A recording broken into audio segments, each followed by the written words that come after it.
विदेश से लंबा दौरा करके लौटे राहुल गांधी ने सोचा था कि विदेश से लौटते ही वो दलितों के मुद्दे पर पीएम मोदी को घेर लेंगे, क्योंकि पहले चीफ जस्टिस ऑफ इंडिया पर जूता फेंकने वाले कांड को इन लोगों ने मोदी के खिलाफ मुद्दा बनाया।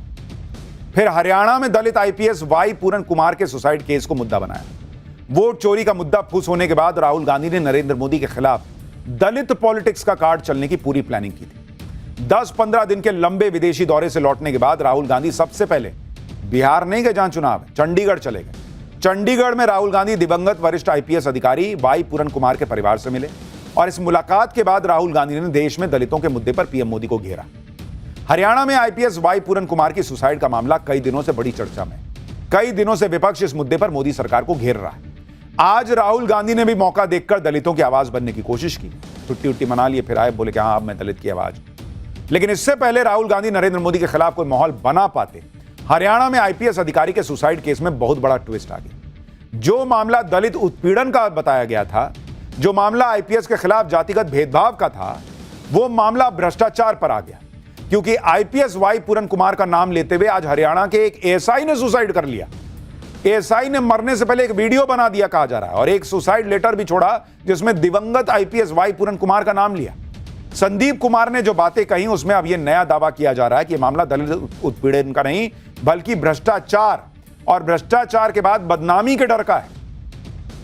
यानी अब कौन सच कह रहा है कौन नहीं, इसको लेकर पेंच फंस गया है।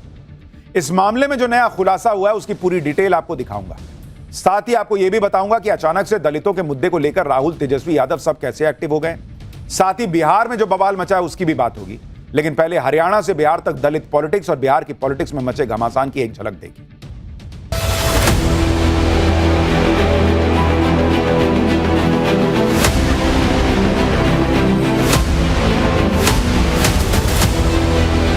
तो मेरा मैसेज है as LOP to prime minister of India, to chief minister of Haryana, आपने इन दो बेटियों को जो कमिटमेंट दिया है इसको आप पूरा कीजिए।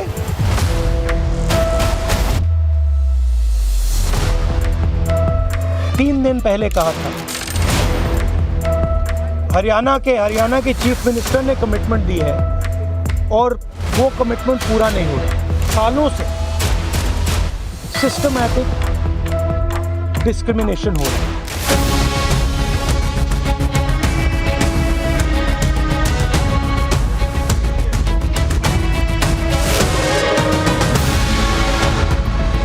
नीतीश जी के नेतृत्व में, आदरणीय प्रधानमंत्री जी के नेतृत्व में पूरा एनडीए एकजुट है। गठबंधन का तबियत अस्वस्थ हुआ था, मेरा नहीं हुआ था।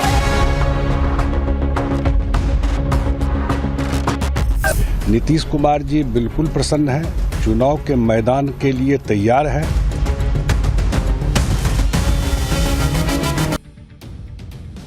हरियाणा में वरिष्ठ आईपीएस अधिकारी वाई पूरन कुमार की सुसाइड का मामला आजकल बहुत चर्चा में। 52 साल के वाई पूरन कुमार ने 7 अक्टूबर को चंडीगढ़ में अपने घर में खुद को गोली मार ली थी। पूरन कुमार ने अपने सुसाइड नोट में हरियाणा के डीजीपी समेत वरिष्ठ पुलिस अधिकारियों पर जातिगत भेदभाव, जातिगत उत्पीड़न का आरोप लगाया था। इसी वजह से इस मामले में भूचाल आया हुआ है। लेकिन आज एक और भूचाल तब आ गया जब आज ही हरियाणा में एक और अधिकारी ने सुसाइड कर लिया। रोहतक में बताया जा रहा है कि वहां पर रोहतक में एक एएसआई संदीप कुमार ने सुसाइड कर लिया। एएसआई ने खुद को गोली मार ली। संदीप कुमार ने 3 पेज का सुसाइड लेटर भी छोड़ा है जिसमें उन्होंने दिवंगत वाई पूरन कुमार का नाम लिया है। संदीप कुमार ने अपने कथित आखिरी वीडियो में रोहतक के एसपी, हरियाणा के डीजीपी का भी नाम लिया। संदीप कुमार ने 3 पेज का सुसाइड लेटर भी छोड़ा है जिसमें उन्होंने दिवंगत आईपीएस अधिकारी वाई पूरन सिंह का नाम लिया। संदीप कुमार ने आरोप लगाया है कि आईजी पूरन कुमार ने जातीय उत्पीड़न की वजह से नहीं बल्कि अपने भ्रष्टाचार के आरोपों पर बदनामी के डर से सुसाइड किया। संदीप कुमार ने आरोप लगाया कि वाई पूरन कुमार जातिवाद का सहारा लेकर सिस्टम को हाईजैक कर रहे थे। वाई पूरन कुमार ने जातिवाद का जहर सिस्टम में घोला। संदीप कुमार ने आरोप लगाया कि आईजी पूरन कुमार भ्रष्ट अधिकारी थे, उन्होंने रोहतक में तैनाती के दौरान बहुत भ्रष्टाचार किया। संदीप कुमार ने आरोप लगाया कि आईपीएस पूरन कुमार के भ्रष्ट सिस्टम में महिला पुलिस कर्मियों से यौन शोषण किया गया। संदीप कुमार ने आरोप यह भी लगाया कि आईपीएस पूरन कुमार और उनका पूरा परिवार भ्रष्टाचार में लिप्त है। और इसके साथ ही संदीप कुमार ने रोहतक के एसपी नरेंद्र बिजारनिया और हरियाणा डीजीपी शत्रुजीत कपूर को ईमानदार अधिकारी बताया। यानी पूरे मामले में अब ट्विस्ट आ गया। एक तरफ आईपीएस अधिकारी ने पहले सुसाइड किया, आरोप लगाए बड़े अधिकारियों पर। अब दूसरा एएसआई ने सुसाइड कर लिया, उसने सुसाइड करने वाले आईपीएस अधिकारी पर आरोप लगा दिया और जिन पर आरोप लगा था बड़े अधिकारियों को उनको पाक साफ बता दिया।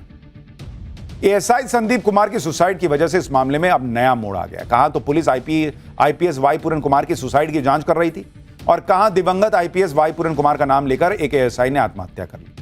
एएसआई संदीप कुमार और आईपीएस वाई पूरन कुमार का क्या कनेक्शन है वो भी आपको बताता हूं। एएसआई संदीप कुमार रोहतक में साइबर सेल में तैनात थे। संदीप कुमार हरियाणा के जिंद के रहने वाले थे। आईपीएस वाई पूरन कुमार भी रोहतक में ही तैनात थे। वो रोहतक के पुलिस ट्रेनिंग सेंटर में आईजी थे। दावा है कि मृतक एएसआई संदीप कुमार किसी जांच टीम का हिस्सा थे जो आईपीएस वाई पूरन कुमार के गनमैन सुशील कुमार से जुड़े मामले से संबंधित थे। फिलहाल पुलिस ने शव को पोस्टमार्टम के लिए भेज दिया है और मामले की जांच जारी है। सुसाइड नोट और वीडियो को फॉरेंसिक टीम ने कब्जे में ले लिया है। एएसआई संदीप कुमार की मौत ने आईपीएस अधिकारी के केस को पूरा घुमा दिया। हरियाणा पुलिस के सामने अब नया चैलेंज आकर खड़ा हो गया और ऐसा ही चैलेंज अब राहुल गांधी के सामने भी होगा, जो आज दिवंगत आईपीएस वाई पूरन कुमार के परिवार से मिले। विदेश से लौटने के बाद आज राहुल गांधी चंडीगढ़ चले गए। वहां उन्होंने हरियाणा के दिवंगत वरिष्ठ आईपीएस अधिकारी वाई पूरन कुमार के परिवार वालों से मुलाकात की। वाई पूरन कुमार की पत्नी भी सीनियर आईएएस अधिकारी हैं। राहुल गांधी ने उनसे और परिवार के बाकी सदस्यों के साथ करीब 50 मिनट बातचीत की। राहुल गांधी के साथ हरियाणा के पूर्व सीएम भूपिंदर सिंह हुड्डा, हरियाणा कांग्रेस अध्यक्ष राव नरेंद्र सिंह और बाकी नेता मौजूद रहे। पीड़ित परिवार से मिलने के बाद राहुल गांधी ने क्या कहा, एक बार उसको सुनिए, फिर आपको बताता हूं यह मामला कहां जा रहा है।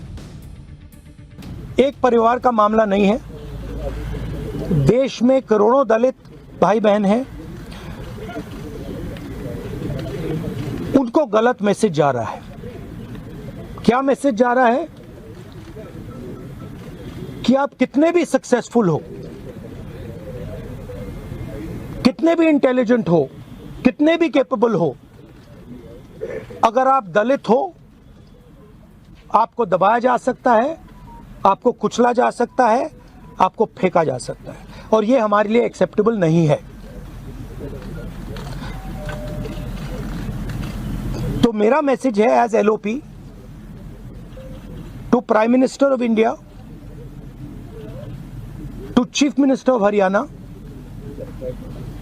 आपने इन दो बेटियों को जो कमिटमेंट दिया है इसको आप पूरा कीजिए और जो इनका फ्यूनरल है,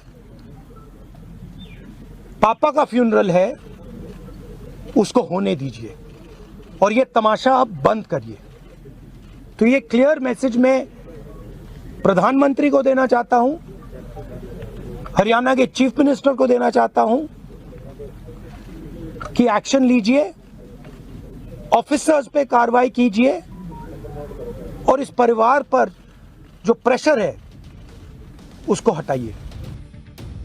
आईपीएस अधिकारी वाई पूरन कुमार की आत्महत्या के केस में दलितों के उत्पीड़न से उसे जोड़ा जा रहा है। इससे पहले भी राहुल गांधी ने कहा था कि जब एक आईपीएस अधिकारी को उसकी जाति के कारण अपमान और अत्याचार सहने पड़े तो सोचिए आम दलित नागरिक किन हालात में जी रहा होगा। रायबरेली में हरिओम वाल्मीकि की हत्या, सर्वोच्च न्यायालय के मुख्य न्यायाधीश का अपमान और अब पूरन जी की मृत्यु, ये घटनाएं बताती हैं कि वंचित वर्ग के खिलाफ अन्याय अपनी चरम सीमा पर है।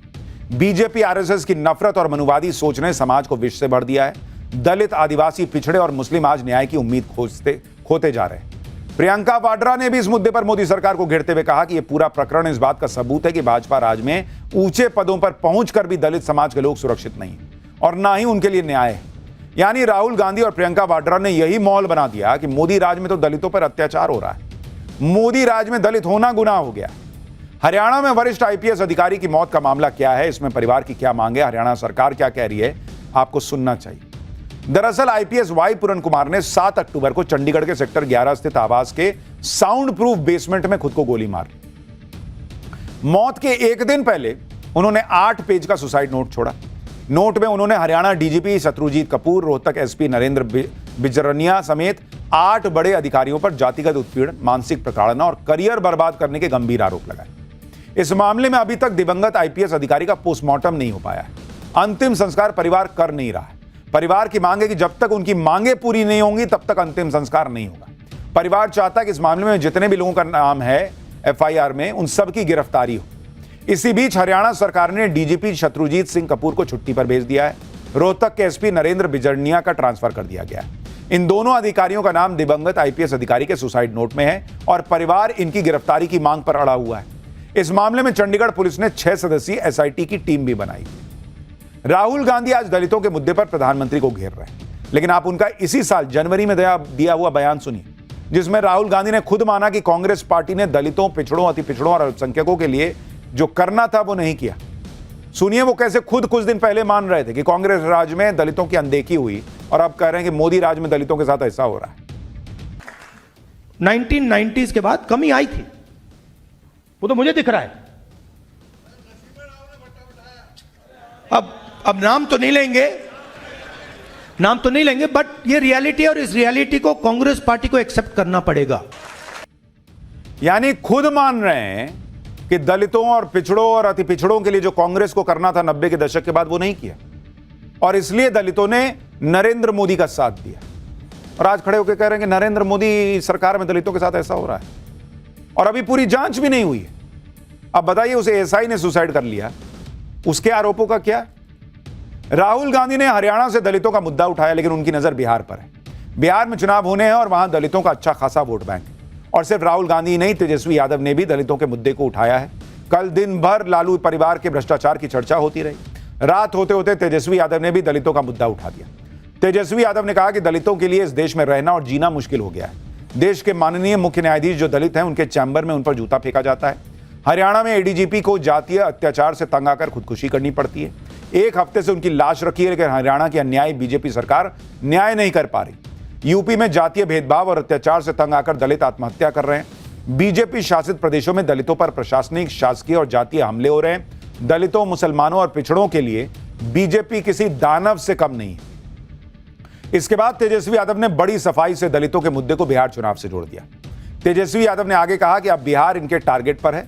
हमारी सत्ता आए जाए, लेकिन दलितों की तरफ कोई आंख उठाकर देखेगा तो बिहार की न्याय पसंद जनता कड़ा जवाब देगी। हमारे रहते कोई बिहार और बिहारियों का अधिकार नहीं छीन सकता। चुनाव को देखकर चल रही इस दलित पॉलिटिक्स के बीच आज बिहार चुनाव में बड़ा धमाका बीजेपी ने किया। कल एनडीए की सीट शेयरिंग फाइनल हो गई थी और आज बीजेपी ने बिना देर लगाए जो है बिहार की पहली लिस्ट जारी कर दी। पहली लिस्ट में बीजेपी ने 71 कैंडिडेट्स के नाम जारी किए, जिनमें तारापुर से सम्राट चौधरी, लखीसराय से विजय कुमार सिन्हा, दानापुर से रामकृपाल यादव, गया टाउन से डॉक्टर प्रेम कुमार, कटिहार से तारकिशोर प्रसाद, सहरसा से आलोक रंजन झा, सिवान से मंगल पांडे, बांकीपुर से नितिन नवीन, दीघा से संजय चौरसिया, जमुई से श्रेयसी सिंह, बेतिया से रेणु देवी और दरभंगा से संजय सरावगी को टिकट मिला है। छातापुर से नीरज कुमार बबलू को टिकट दिया गया है। बीजेपी की पहली लिस्ट में जो चौंकाने वाली बात है वो ये है कि प्रशांत किशोर के आरोपों की परवाह न करते हुए डिप्टी सीएम सम्राट चौधरी को टिकट दिया गया। दूसरी चौंकाने वाली बात कि विधानसभा अध्यक्ष नंद किशोर यादव का टिकट कट गया है।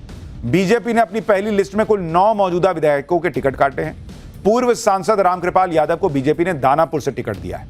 बिहार बीजेपी के कई बड़े नेताओं को फिर से बीजेपी ने रिपीट किया है। पूर्व डिप्टी सीएम रेणु देवी और तारकिशोर प्रसाद को भी टिकट मिला है।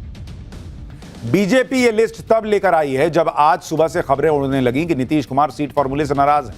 ऐसा कहा गया कि नीतीश कुमार ने पार्टी के कार्यकारी अध्यक्ष संजय झा और केंद्रीय मंत्री ललन सिंह को कहा कि बीजेपी से सीट बंटवारे पर दोबारा बातचीत करो। नीतीश कुमार ने 9 सीटों पर नाराजगी जताई। जो 9 सीट पहले जेडीयू के पास थी और जेडीयू इन 9 सीटों को अपने पास ही रखना चाहती है। कहा गया कि नीतीश के नाराज होने से एनडीए में हड़कंप मचा और देर रात नीतीश कुमार के करीबी संजय झा के घर पर जेडीयू और बीजेपी की मीटिंग हुई। इसके बाद कहा गया कि नीतीश कुमार बीजेपी के नेताओं से मिलेंगे। हालांकि नीतीश कुमार की नाराजगी की खबर जैसे ही आई, बीजेपी और जेडीयू दोनों के नेता सामने आ गए और कह दिया कि एनडीए में सब कुछ ठीक है, नीतीश कुमार के नेतृत्व में चुनाव लड़ा जाएगा और नीतीश कुमार नाराज नहीं है। सुनिए बीजेपी और जेडीयू ने क्या कहा। नीतीश जी के नेतृत्व में, आदरणीय प्रधानमंत्री जी के नेतृत्व में पूरा एनडीए एकजुट है और लगातार बैठक का दौर चल रहा है, अंतिम दौर में है।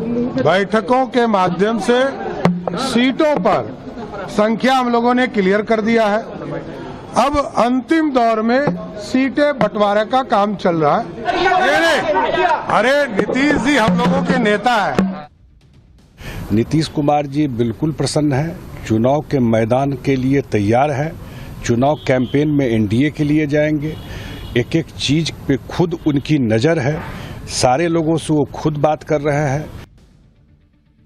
नीतीश के नाराज होने की खबरों ने हर तरफ हड़कंप मचा दिया, लेकिन एनडीए की ताकत देखी कि जैसे ही ये खबर आई, एनडीए के सारे नेता खुलकर आ गए, कहने लगे कि हम साथ साथ। एचएएम के नेता जीतन राम मांझी नारा लगाने लगे, जय मोदी तय नीतीश। मांझी ने कहा कि उनकी पार्टी को कम सीटें मिली, लेकिन इसका मतलब ये नहीं कि बिहार को जंगलराज की ओर धकेल। चिराग पासवान ने कह दिया कि एनडीए में अच्छी बातचीत करके सीट संख्या तय हो चुकी है, कौन पार्टी किस सीट पर लड़ेगी इस पर चर्चा हो रही है। मोदी नीतीश के नेतृत्व में एनडीए एकजुट है। एनडीए में सीट शेयरिंग होने और बीजेपी की पहली लिस्ट आने के बाद से एनडीए के खेमे में तो जश्न का माहौल है, लेकिन महागठबंधन के खेमे का हाल यह है कि वहां पर हंगामा मचा हुआ है। महागठबंधन में सीट शेयरिंग से पहले ही आरजेडी ने अपने कैंडिडेट्स को टिकट सिंबल देना शुरू कर दिया। इस पर भी खूब बवाल मच गया। लालू यादव ने कल बुलाकर कई कैंडिडेट्स को टिकट सिंबल दिया था, जिसमें मटिहानी से बोगो सिंह को टिकट दिया गया, संदेश से दीपू सिंह को टिकट दिया गया, मनेर से भाई वीरेंद्र को टिकट दिया गया, मसौड़ी से रेखा पासवान को टिकट दे दिया गया, परबत्ता से डॉक्टर संजीव सिंह को सिंबल मिला। लेकिन लालू यादव के सिंबल देने पर देर रात बवाल मच गया। लालू यादव ने जिन उम्मीदवारों को सिंबल बांटा था, कहा जा रहा कि तेजस्वी यादव ने देर रात उन सभी उम्मीदवारों को राबड़ी आवास पर बुलाया और सबको फटकार लगाई और सबकी परेड कराकर सिंबल वापस लेने की धमकी दे दी, क्योंकि इन उम्मीदवारों ने सिंबल लेकर फोटो सोशल मीडिया पर डाल दी। ये महागठबंधन को फंसाने वाली बात थी, क्योंकि महागठबंधन से सीट शेयरिंग फाइनली नहीं हुई है और आरजेडी पहले ही अपने सिंबल बांट रही है, एक्सपोज हो गया। आरजेडी के सिंबल बांटने को लेकर मचे इस बवाल के बीच बीजेपी ने तेजस्वी यादव पर निशाना साधा। कहा कि उत्तर प्रदेश में जैसे अखिलेश यादव ने अपने पिता को जलील किया था, ठीक उसी तरह तेजस्वी यादव भी अपने पिता को पार्टी की व्यवस्था से दूर कर रहे हैं। बड़े भाई को पार्टी से निकाल दिया, बहनों से मनमुटाव है। आखिर कौन है इस पारिवारिक कलह का सूत्रधार, बीजेपी पूछ रही है। महागठबंधन दूर, यहां तो परिवार ही नहीं संभल रहा है। आरजेडी में सिंबल वाले विवाद के बीच जेडीयू ने भी अपने 5 कैंडिडेट्स को टिकट दे दिया है। 5 कैंडिडेट्स को सीएम आवास बुलाकर सिंबल दिया गया। इसमें मंत्री सुनील कुमार, रत्नेश सदा, अनंत सिंह जैसे नाम थे। बाहुबली अनंत सिंह ने तो मोकामा से नामांकन भी कर दिया। जेडीयू ने अनंत सिंह को मोकामा से कैंडिडेट बनाया। एनडीए में कौन किस सीट पर लड़ेगा, इससे पहले ही बाहुबली अनंत सिंह ने जेडीयू से अपना नामांकन भर भी दिया। और पाठशाला में अब अगली क्लास।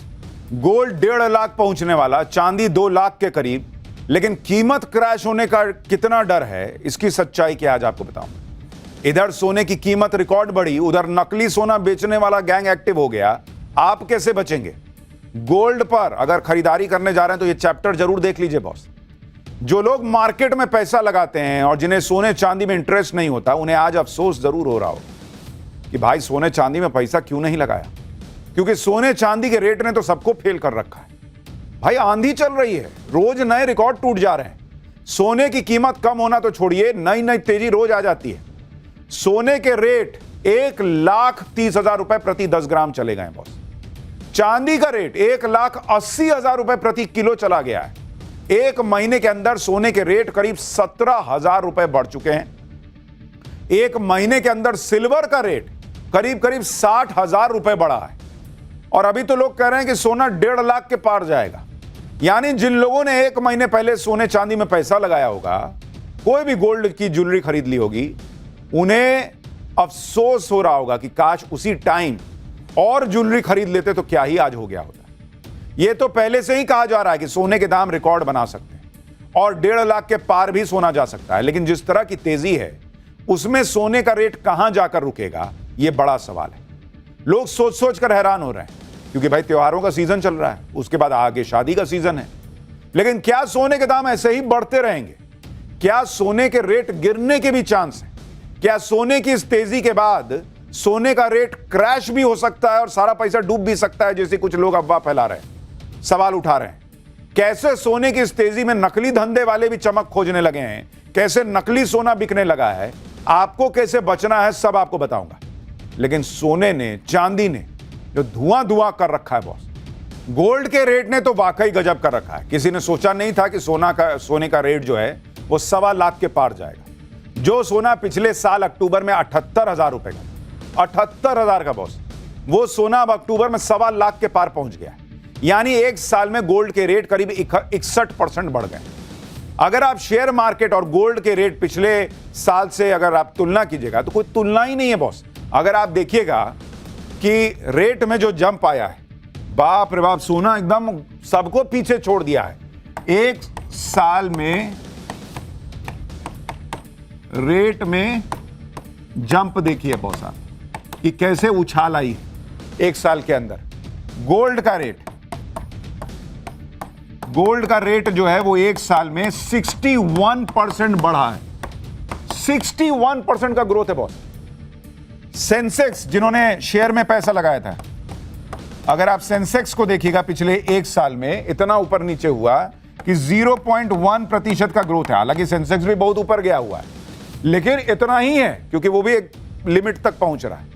और जो निफ्टी 50 है, निफ्टी 50 अगर आप उसको देखिएगा वो भी 0.1% से कम है। तो सोने के सामने तो कोई टिक ही नहीं रहा भाई। गोल्ड ने मार्केट को फेल कर रखा है और गोल्ड को फेल कर दिया है सिल्वर ने, यानी चांदी ने। चांदी ने तो भाई गदर ही काट दिया कि सोने की चमक भी आपको फीकी लगने लगी। चांदी का हाल यह हो रखा है कि चांदी की इतनी डिमांड है मार्केट में कि चांदी की किल्लत हो गई है। 1 किलो तो छोड़िए, 1 ग्राम चांदी पाने के लिए मारामारी हो गई है। कई लोग फिजिकली सोना चांदी ना खरीदकर गोल्ड सिल्वर ETF खरीदते हैं, जो म्यूचुअल फंड की तरह होता है और जिन्हें शेयर मार्केट में खरीदा बेचा जा सकता है। लेकिन चांदी की ऐसी जबरदस्त डिमांड हो गई कि कई म्यूचुअल फंड्स ने सिल्वर ETF को फिलहाल रोक दिया भाई कि और मत बेचो। और चांदी के बारे में आपको बताऊं, उसने ऐसा गजब ढाया हुआ है। पिछले साल अक्टूबर में चांदी के रेट 97,000 रुपीज प्रति 1 किलो था। इस साल अक्टूबर में 1,85,000 रुपए प्रति किलो के पार चला गया चांदी। यानी चांदी की कीमत में 91% की बढ़त हुई है, ऑलमोस्ट डबल ही मान लीजिए। इसलिए लोग चांदी के पीछे भाग रहे हैं। चांदी लोगों के लिए नया सोना बन गया है। पिछले कुछ अरसे में जिस तरह से दाम बढ़े और तगड़ी डिमांड हुई है, उससे आज की डेट में मार्केट में चांदी का मिलना मुश्किल हो रहा है। ज्वेलर्स चांदी के नए ऑर्डर नहीं ले रहे और इसी वजह से चांदी के सिक्के और बार जो त्योहारों में गिफ्ट के तौर पर दिए जाते थे वो बहुत महंगे बिक रहे हैं। मतलब जो कहावत कही जाती है कि चांदी ही चांदी है, नहीं कहते हैं कि अरे इसकी तो चांदी हो रखी है, वो आज फिट हो रही है बॉस। लोग पूछते थे कि ये चांदी क्या हो रखी है, बोलो सोना हो रखा है जीवन। लोग आज करेंगे नहीं चांदी हो रखी है, इसकी सही था मुहावरा। और गोल्ड के बारे में पूछना क्या, लोग सोच रहे हैं कि अब इससे ज्यादा सोना क्या जाएगा भाई, क्या करेगा। लेकिन रोज नए रिकॉर्ड बन रहे हैं। 1,30,000 पार हो गया। लेकिन बाद में दिल्ली में आज 24 कैरेट सोने के दाम 1,25,682 रुपए पहुंच गए, जबकि 22 कैरेट सोने का दाम 1,15,125 रुपए था। वहीं 18 कैरेट सोने का दाम 94,262 रुपए और आज ही 10 ग्राम सोने की कीमत में 3,280 रुपए का उछाल भी आया है। सोने की चमक तो बरकरार है, लेकिन उसकी धमक कितनी बढ़ गई है आप वो भी देखिए। 1990 में 1 किलो सोने में आप मारुति 800 खरीद सकते थे। 1 किलो सोना में मारुति 800 कार आती थी। जब साल 2000 आया और 1 किलो सोना अगर आपके पास है तो आप समझिए मारुति स्टीम गाड़ी खरीद सकते थे। 2005 में 1 किलो सोने में इनोवा कार खरीद सकते थे। 2010 में 1 किलो सोने में फॉर्च्यूनर आती थी। 2019 में 1 किलो सोने में BMW कार खरीद सकते थे और आज यानी 2025 में 1 किलो सोने में लैंड रोवर खरीद सकते हैं। और सोने का भाव यही रहा, इस हिसाब से रहा तो भाई साहब 2030 में रोल्स रॉयस और 2040 तक 1 किलो सोने में प्राइवेट जेट भी आ जाएगा। लेकिन 1 किलो सोना सबके बस की बात नहीं है भाई, इतना आसान थोड़ी है। सोने के दाम बढ़ रहे हैं, लेकिन इसके पीछे कोई एक वजह नहीं। दुनिया भर के सेंट्रल बैंक जैसे चीन, रूस, जापान, भारत जमकर सोना खरीद रहे हैं। इससे मार्केट में सोने की उपलब्धता कम हो गई। लोगों के बीच डिजिटल गोल्ड ETF की भारी डिमांड हो गई। वैश्विक अनियमितता, जैसे हर महीने दुनिया में एक नया युद्ध शुरू हो जा रहा है, ग्लोबल मार्केट पे उसका बुरा प्रभाव पड़ रहा है, जिससे लोग और देश दोनों ही सोने जैसे सुरक्षित निवेश में विश्वास जता रहे हैं। और सोने के दाम बढ़ने का ट्रम्प फैक्टर भी है। दुनिया में अमेरिका की नीतियों को लेकर अनिश्चितता है। फेडरल रिजर्व पर दखल की बातें डॉलर और बॉन्ड बाजार को कमजोर कर रही हैं। ऐसे में निवेशक सुरक्षित निवेश ढूंढ रहे हैं और इसीलिए सोना खरीद रहे हैं। बैंक्स भी सोना खरीद रहे हैं क्योंकि भाई ट्रम्प का तो कोई भरोसा नहीं मार्केट को क्या करते। सोने की चमक ही ऐसी होती है कि एक बार सोना खरीदने का मन बना लिया तो सोने का भाव क्या चल रहा है आदमी उतना नहीं देखता है। लेकिन अब मौका है और दस्तूर भी धनतेरस, दिवाली, फिर शादी का सीजन। ऐसे में जिसका जितना बजट है वो उतना सोना खरीद रहा है। भाई आप शादी में तो लोग और सोना पहन के जाएंगे, देख रहे हो, 1.25 लाख, 31, 1.5 लाख तब तक हो सकता है हो जाएगा। महिलाओं को, पुरुषों को, सबको मजा आएगा कि देखो क्या पहन के आया हूं, और खरीदारी होगी। भारत में सोने के दाम से उसकी खरीदारी पर कभी फर्क नहीं पड़ता है। इस बात को तो मार्केट एक्सपर्ट भी मानते हैं, और यही वजह है कि सोने के दाम रोज बढ़ रहे हैं। डिमांड कम हो रही है, कोई डिमांड कम नहीं हो रही बॉस। पब्लिक भर भर के पैसा लेके जा रही है कि लाओ सोना लाओ। दिवाली से पहले मार्केट इसलिए भी बम बम है क्योंकि ग्राहकों को तो अब बड़े से लेकर छोटे ज्वेलर तक ऑफर दे रहे हैं। सोने की ज्वेलरी पर मेकिंग चार्ज में 25% तक डिस्काउंट मिल रहा है। कई ज्वेलर्स ने धनतेरस के लिए एडवांस और प्री बुकिंग शुरू कर दी है। Double gold rate protection offer, यानी रेट कम ना होने की गारंटी दे रहे हैं। कुछ ज्वेलर्स तो डिजिटल गोल्ड की खरीद पर कैशबैक दे रहे हैं। कुछ बैंक गोल्ड लोन पर कम ब्याज दर की ऑफर कर रहे हैं। ग्राहकों को क्रेडिट कार्ड से सोना खरीदने पर छूट और रिवॉर्ड पॉइंट मिल रहा है। देख रहे हैं, सोना खरीदने के लिए लोन मिल रहा है, क्रेडिट कार्ड मिल रहा है कि जाओ जाओ जाओ सोना खरीदो। सोने और चांदी के रेट आसमान छू रहे हैं। दूसरी तरफ सोने के नाम पे धांधली करने वाले आ गए। उनको लगा भाई हमारे लिए भी तो मार्केट खुल गया, नकली सोना बेचो। उन्होंने अपनी दुकान सजा ली। दिल्ली के पास ग्रेटर नोएडा से पुलिस ने एक फर्जी सुनार को गिरफ्तार किया। यह फर्जी सुनार नकली सोने की ज्वेलरी को असली बताकर लोगों से धोखाधड़ी कर रहा था। पुलिस ने इसके पास से 61 कड़े और कंगन, 71 अंगूठी, 25 गले की चेन, 26 मंगलसूत्र, 8 ब्रेसलेट, 170 झुमकी, चांदी की नकली मूर्तियां और एक इलेक्ट्रॉनिक टैग प्रिंटर मशीन भी जब्त की। देख रहे हैं, नकली टैग भी बना के लगा दे रहा था। इसलिए सोना खरीदने जा रहे हैं इतना महंगा, तो ध्यान से भाई, नकली सोने के नाम पर धांधली करने का ये कोई एक मामला नहीं है। यूपी के औरैया में सस्ते के नाम पर नकली सोना बेचने वाले 7 लोग अरेस्ट हुए हैं। यूपी के भदोई में एसबीआई बैंक में नकली सोना गिरवी रखने के मामले में 2 लोग अरेस्ट हुए हैं। गोरखपुर में प्राइवेट बैंक के 6 कर्मचारियों को सोने की धांधली करने के आरोप में गिरफ्तार किया गया है। मंगलुरु में 3 लोगों ने नकली ज्वेलरी से सहकारी समिति को 6 लाख रुपए का चूना लगा दिया। तो आपदा में अवसर लोग ढूंढते हैं, ये लोग जो है अवसर में अपना आपके लिए आपदा खड़ी कर दे रहे हैं। मार्केट में नकली सोने के सौदागर धड़ल्ले से घूम रहे हैं। यहां तक कि सोना खरीदने में धोखाधड़ी तो दुकान पर भी हो सकती है। ऐसे में सोना खरीदते समय कुछ बातों को ध्यान रखिए। कैसे आपको बचना है हम बताते हैं पाठशाला में। भाई हमेशा कुछ भी हो जाए, हॉलमार्क वाले सोने के गहने ही खरीदिए जो भारतीय मानक ब्यूरो यानी BIS से प्रमाणित होते हैं। हॉलमार्क गहनों पर एक यूनिक HUID नंबर होता है जिसे आप BIS केयर ऐप में जांच सकते हैं। ऐसे नहीं कि बस कुछ भी लगा हुआ आपने मान लिया। BIS केयर ऐप है, उसमें जाके भरिए वो नंबर। और हॉलमार्किंग का मतलब सोने की शुद्धता और गुणवत्ता का सरकारी प्रमाण है। BIS हॉलमार्क वाला सोना ही असली और भरोसेमंद माना जाता है। 22 कैरेट सोने के लिए BIS की शुद्धता 91.6% होती है।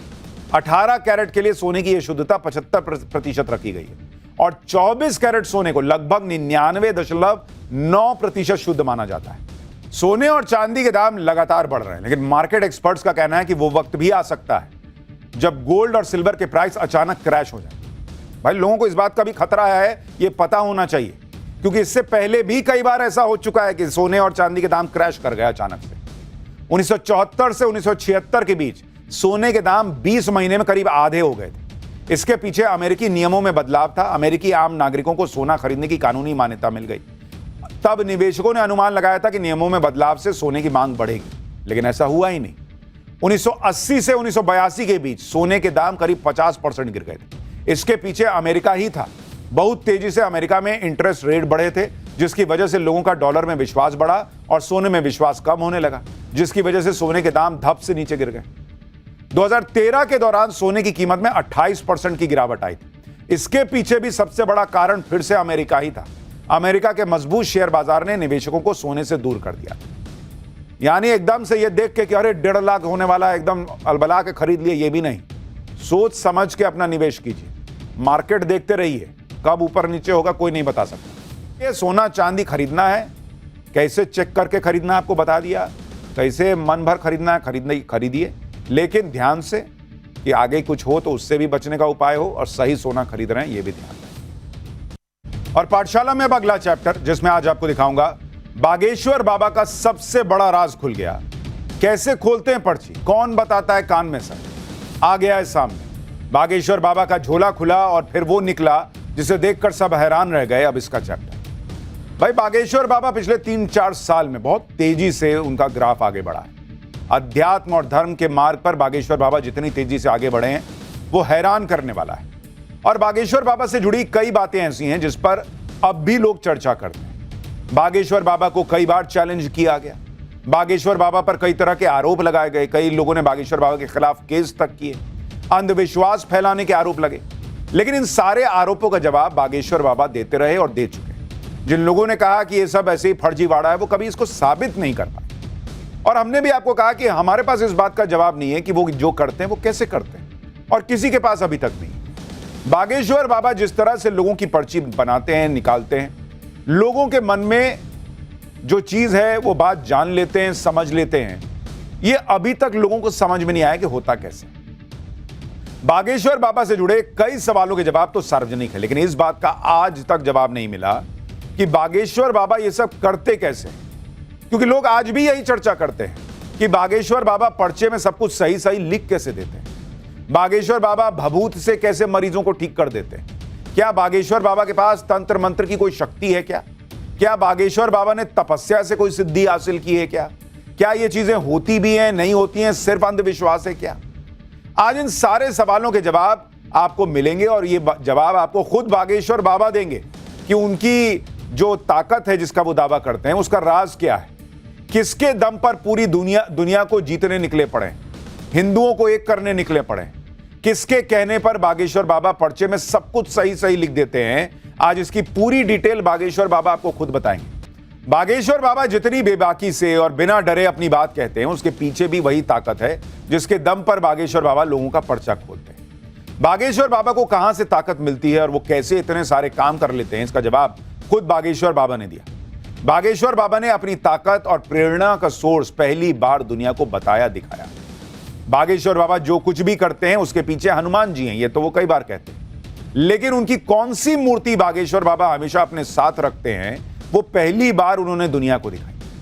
बागेश्वर बाबा ने पहली बार हनुमान जी की ये मूर्ति, देखिए ये मूर्ति दुनिया को दिखाई। ये हनुमान जी की छोटी सी काले रंग की मूर्ति है और बागेश्वर बाबा का दावा है कि इन्हीं की प्रेरणा से बागेश्वर बाबा सारे काम कर लेते हैं। बागेश्वर बाबा हनुमान जी की मूर्ति के दर्शन कराते हुए कहते हैं कि इनके दर्शन बहुत ही सौभाग्यशाली हैं। यानी बागेश्वर बाबा ने पहली बार वो हनुमान जी की मूर्ति दिखाई जिन्हें वो अपने झोले में लेकर चलते हैं, और उन्होंने दावा किया कि यही हनुमान जी उन्हें सब बताते हैं। बागेश्वर बाबा ने यह भी खुलासा किया कि हनुमान जी की इसी मूर्ति की वजह से वो लोगों का पर्चा खोल पाते हैं। जो कुछ कराते हैं वो हनुमान जी कराते हैं, ये उन्होंने दावा किया। हनुमान जी की कृपा से ही वो लोगों की समस्याओं का समाधान करने की कोशिश करते हैं। बागेश्वर बाबा के झोले में हनुमान जी की काली मूर्ति के अलावा एक और पावर सोर्स रहता है, इसका भी उन्होंने दावा किया। बागेश्वर बाबा ने एक एक करके अपने झोले में रखे सामान दिखाए तो लोग हैरान रह गए। बागेश्वर बाबा ने अपने झोले से हनुमान जी की एक 140 साल पुरानी मूर्ति निकाल कर दिखाई। बागेश्वर बाबा ने कहा कि यह मूर्ति उन्हें विदेश से मिली थी और जिसके पास यह मूर्ति थी उसे हनुमान जी ने खुद सपने में आकर कहा था कि हमारा चेला आ रहा है, उसे यह मूर्ति दे देना। बागेश्वर बाबा ने बताया कि हनुमान जी की उन पर बड़ी कृपा है और वो जो कुछ भी करते हैं बॉस, हनुमान जी करवाते हैं। यानी बागेश्वर बाबा यही दावा कर रहे हैं कि वो कुछ नहीं करते, वो कोई चमत्कार नहीं करते भाई, हनुमान जी की कृपा से सारे काम होते हैं। और उन्होंने दो हनुमान जी की मूर्तियां दिखाई, एक ये जो एक भक्त के पास से उन्हें मिली 140 साल पुरानी, और दूसरी वो हनुमान जी की काली मूर्ति जिसके लिए उनका कहना था कि वही उन्हें सारी जानकारी देते हैं, प्रेरणा देते हैं। लेकिन फिर आप भी सोच रहे होंगे कि बागेश्वर बाबा कभी हनुमान जी की बात करते हैं, कभी बालाजी की बात करते हैं, दोनों में अंतर क्या है, यह भी आज आपको समझाता हूं। बालाजी का अर्थ है भगवान हनुमान का बाल स्वरूप। अक्सर हम बाल स्वरूप हनुमान जी की पूजा करते हैं। बाल स्वरूप हनुमान जी चंचल स्वभाव के होते हैं। आरती में भी गाए जाते हैं, आरती कीजिए हनुमान लला की। हनुमान जी के इसी स्वरूप को बालाजी कहा जाता है। हनुमान जी के बाल स्वरूप वाले कई मंदिर प्रसिद्ध हैं। राजस्थान में सालासर बालाजी और मेहंदीपुर बालाजी, छतरपुर में बागेश्वर धाम में बालाजी की पूजा होती है। इन धामों में रोग दुख बाधा दूर करने में हो सके इसके लिए भक्त जाते हैं। दक्षिण भारत में तिरुपति बालाजी का भी मंदिर है। वहां भगवान विष्णु की पूजा धूमधाम से की जाती है। बागेश्वर बाबा जहां भी जाते हैं अपनी झोली साथ लेकर जाते हैं और इसी झोली में काले हनुमान जी की मूर्ति और 140 साल पुरानी हनुमान जी की मूर्ति लेकर गए थे। इसके अलावा भी बागेश्वर बाबा की झोली में बहुत कुछ रहता है। बागेश्वर बाबा की झोली में और क्या क्या है, इसको लेकर कई तरह की चर्चाएं होती हैं। कुछ लोग कहते हैं कि बागेश्वर बाबा की झोली में ढेर सारा पैसा रहता है, इसी तरह की और बातें होती रहती हैं। इन सारी चर्चाओं पर खुद बागेश्वर बाबा ने विराम लगा दिया। बागेश्वर बाबा के मुताबिक उन पर हनुमान जी बालाजी की बड़ी कृपा है। इसके बाद भी वो कुछ समय के लिए बिगड़ गए थे। बागेश्वर बाबा ने बताया कि 7-8 महीनों के लिए वो भटक गए थे, जी हुजूरी करने लगे थे। इस पर उनके गुरु सन्यासी बाबा ने उन्हें जमकर डांटा। बालाजी की कृपा से जुड़ा एक किस्सा भी बागेश्वर बाबा ने बताया। बागेश्वर बाबा ने कहा कि 2-3 साल पहले उनके साथ विवाद जुड़ गया था। भगवान को न मानने वाले और लेफ्टिस्ट लोग उनके पीछे पड़ गए थे। लड़कियों को उनके पास भेजा जाता था जिससे बागेश्वर बाबा का स्टिंग ऑपरेशन किया जा सके, लेकिन बालाजी की कृपा से वो बच गए। बागेश्वर बाबा ने यह भी कहा कि वो अपने जीवन की घटनाएं बताकर किसी को प्रभावित नहीं करना चाहते। उनके मुताबिक जब उन पर बालाजी की कृपा हो सकती है तो किसी पर भी हो सकती है। पाठशाला में अब अगली क्लास। सबके सामने ट्रंप ने शहबाज को ऐसा बेइज्जत किया कि दुनिया समझ गई कि पीएम मोदी ने ट्रंप को गच्चा क्यों दिया। भिखारी पाकिस्तान के शहबाज मुनीर की लेटेस्ट बेइज्जती का वो चैप्टर जिसे देख आप हंसी नहीं रोक पाएंगे। ऐसा लगता है कि पाकिस्तान दो ही काम के लिए बना है, एक भारत से बार बार पिटना और दूसरा दुनिया में घूम घूम करके हाथ फैला के भीख मांगने और बेइज्जत होना। लेकिन पाकिस्तान ने अब तीसरे काम में बड़ी महारत हासिल कर ली। वो काम है ट्रंप की चापलूसी करना। दुनिया में ट्रंप की इतनी चापलूसी किसी ने नहीं की होगी जितनी पाकिस्तान कर रहा है। शहबाज मुनीर का बस चले तो ट्रंप के पैर में ही लेटे रहे कि मालिक छोड़िए ना, क्या जूता पहनते हैं आप, चलिए गंदा होगा हम चाट के साफ कर दें। लेकिन अब तो पाकिस्तान ने चापलूसी की हदें पार कर दी। इजिप्ट में गाजा पीस समिट चल रही थी, वहां पर डोनाल्ड ट्रंप आए हुए थे, दुनिया के बड़े बड़े नेता थे। भिखमंगा पाकिस्तान भी आया क्योंकि ट्रंप को पता है यही आएगा तो मेरी तारीफ करेगा। न्योता तो प्रधानमंत्री मोदी को भी ट्रंप ने भेजा था, लेकिन मोदी ने कहा हम नहीं आते, भेज देंगे अपने मंत्री। दौड़ता भागता पाकिस्तान वहां पहुंच गया और लगा ट्रंप की ऐसी चापलूसी करने कि दुनिया में अपनी खिल्ली उड़वा ली। भिखारी पाकिस्तान के शहबाज मुनीर की इस लेटेस्ट बेइज्जती का चैप्टर आज आपको दिखाऊंगा, जिसे देखकर आपकी हंसी नहीं रुकेगी कि क्या ही लोग हैं भाई। शहबाज शरीफ की चापलूसी का आलम यह था कि मंच पर उनके पीछे इटली की पीएम मेलोनी थी, वो भी मुंह पे हाथ रख के खड़ी हो गई कि हंसी न छूट जाए कहीं। देख रहे हैं कैसे मुंह ढकते हैं कि बाप रे बाप गजब ही है भाई। ये पूरा चैप्टर आज खुलेगा। गाजा में युद्ध रुकवाने को लेकर डोनाल्ड ट्रंप ने इजिप्ट में एक बड़ा आयोजन कर दिया कि आओ आओ सब आओ मेरी तारीफ करना। दुनिया भर के नेताओं को बुला लिया, इसी में पाकिस्तान को भी बुला लिया। लेकिन पाकिस्तान ने मौका बिना ट्रंप की तारीफ किए जाने देने से इनकार कर दिया। कहा कि ना बॉस हम तो तारीफ करेंगे। ट्रंप जानते थे कि कोई उनकी तारीफ करे ना करे, ये शहबाज तो करेगा ही। ऑपरेशन सिंदूर में भारत के हाथों पिटने वाला पाकिस्तान उनके जरूर काम आएगा, और ऐसा हुआ भी। भिखारी पाकिस्तान के पीएम शहबाज शरीफ मंच पर ट्रंप के ठीक पीछे खड़े थे, लेकिन हाव भाव ऐसा था जैसे वो किसी देश के प्रधानमंत्री ना होकर एक ऐसा शख्स हो जिसका काम बस ट्रंप को खुश करना। और जैसे ही ट्रंप ने शहबाज को इशारा किया क्या आओ बोलो, तो ऐसा शहबाज शरीफ ने ट्रंप की चापलूसी की, बाप रे बाप, लिमिट क्रॉस कर दिया भाई। करीब 5 मिनट की स्पीच में शरीफ ने ट्रंप की तारीफ के ऐसे पुल बांधे कि मंच पे खड़े दूसरे नेता हैरान रह गए। पीछे जो नेता खड़े थे मुंह ढक लिए कि भाई हंसी ना निकल जाए, कहीं फ्रेम में हंसते हुए ना आ जाए। यही नहीं, शहबाज शरीफ ने एक बार फिर ट्रंप को नोबेल पीस प्राइज के लिए नॉमिनेट कर दिया। यही पनौती था जिसने पिछले बार किया था तो नहीं मिला था, ऐसा लोग सोशल मीडिया पे कह रहे थे। इसने फिर कर दिया, फिर इसका बैड लक ही खराब हो जाएगा ट्रंप का। शहबाज शरीफ सिर्फ ट्रंप को नोबेल पीस प्राइज के लिए नॉमिनेट करने तक ही नहीं रुका, उन्होंने वो सब कुछ कर दिया जो अब तक ट्रंप खुद बोल रहे थे और यही बातें किसी और के मुंह से सुनना चाहते थे, उसके लिए बेताब थे। शहबाज शरीफ ने ट्रंप को दुनिया भर में 8 वॉर रुकवाने का क्रेडिट दे दिया और कहा कि वो ट्रंप को सैल्यूट करना चाहते हैं। उसको यह भी नहीं समझ में आया कि इसमें उसकी खुद की बेइज्जती हो रही है। भाई ट्रंप ने झूठे ही सही, लेकिन कहा कि मैंने कहा कि अगर तुम लोग डील नहीं करोगे, सीज फायर नहीं करोगे तो मैं तुमसे डील नहीं करूंगा। भारत ने कहा कि ऐसा तो कुछ नहीं हुआ था, हमने खुद सीज फायर किया, भारत ने स्टैंड लिया। लेकिन ये सोचिए कैसा बेगैरत देश है, इसका प्रधानमंत्री खुद मान लिया भाई कि मैं लेट गया, मैं तो एकदम गिर गया चरणों में। ट्रंप भी सोच रहे होंगे कि कौन बात के लिए सैल्यूट ठोक दिया भाई, पता नहीं। शहबाज शरीफ ने ट्रंप की जिस तरह चापलूसी की, उसके बाद सोशल मीडिया पर शहबाज शरीफ और ट्रंप के एआई जनरेटेड वीडियो वायरल होने लगे। ऐसे एक वीडियो में शहबाज शरीफ पहले ट्रंप को सैल्यूट करता दिखाया गया है और फिर बाद में पैरों में झुक के ट्रम्प के अपने हाथ से जूता साफ कर रहा है ट्रम्प। कोई भरोसा नहीं है, लोग बंद कमरे में किए होंगे। हाँ, इसमें हाथ से दिखाया, उसमें जीभ से किए होंगे, हो सकता है। अब यह भी देखिए कि जब शहबाज शरीफ अमेरिकी राष्ट्रपति ट्रम्प की शान में कसीदे पढ़ रहे थे तो मंच पे मौजूद इटली की पीएम जॉर्जिया मेलोनी मुंह पे हाथ रखी खड़ी थी। मतलब ऐसा लग रहा था कि इतनी चापलूसी कर दिए ये लोग कि उनको डर था कि कहीं मैं हंस ना दूं। पीछे ही फ्रेम में थी। उसको लगा कि बाद में ट्रम्प देखेगा तो कहेगा कि तुम हंस रही थी जी, तो पीछे मुंह ढक के बैठ खड़ी है कि कहीं मेरे मुंह से हंसी ना निकल जाए। दुनिया हंसती है भाई ये मुनीर पे और शहबाज पे, लेकिन ऐसे बेशरम लोग हैं ये, और देश इनका ऐसा बेशरम, इनको फर्क ही नहीं पड़ता। दुनिया के दूसरे नेताओं की हैरानी को तो छोड़िए, खुद ट्रंप को भी ये उम्मीद नहीं थी कि उनकी तारीफ करते हुए पाकिस्तान के पीएम शहबाज शरीफ इस हद तक बिक जाएंगे। इसलिए शहबाज शरीफ का 5 मिनट का चापलूसी से भरपूर भाषण खत्म होने के बाद भाई ट्रंप को कहना पड़ गया कि अब घर चलते हैं, उन्हें और कुछ कहने की जरूरत ही नहीं। इसने इतना बोल दिया, अब कोई और तो ऐसा बोल नहीं सकता, तो कि चलो अब घर ही चलो। शहबाज शरीफ की पूरी मेहनत पर उस वक्त हालांकि पानी फिर गया जब उनके सामने ही ट्रंप ने भारत के प्रधानमंत्री नरेंद्र मोदी को अच्छा दोस्त बताया और उनके काम की जमकर तारीफ की। यही नहीं, पीएम मोदी की तारीफ करते हुए ट्रंप ने शहबाज शरीफ की चुटकी भी ली। ट्रंप ने कहा कि उन्हें लगता है कि भारत और पाकिस्तान मिलकर अच्छे से रह सकते हैं। इसका जवाब जानने के लिए ट्रंप ने अपने पीछे खड़े शहबाज शरीफ की तरफ मुड़ के देखा, लेकिन शहबाज को तो मानो ट्रंप के यस-मैन का रोल निभाने के लिए मंच पर उनके पीछे खड़ा किया गया था। ट्रंप की बात पर शहबाज शरीफ खिसियाते हुए मुस्कुराए और हाँ में सिर हिला दिया। क्या ही करेगा, मालिक बोल रहा है तो हाँ तो बोलना ही पड़ेगा।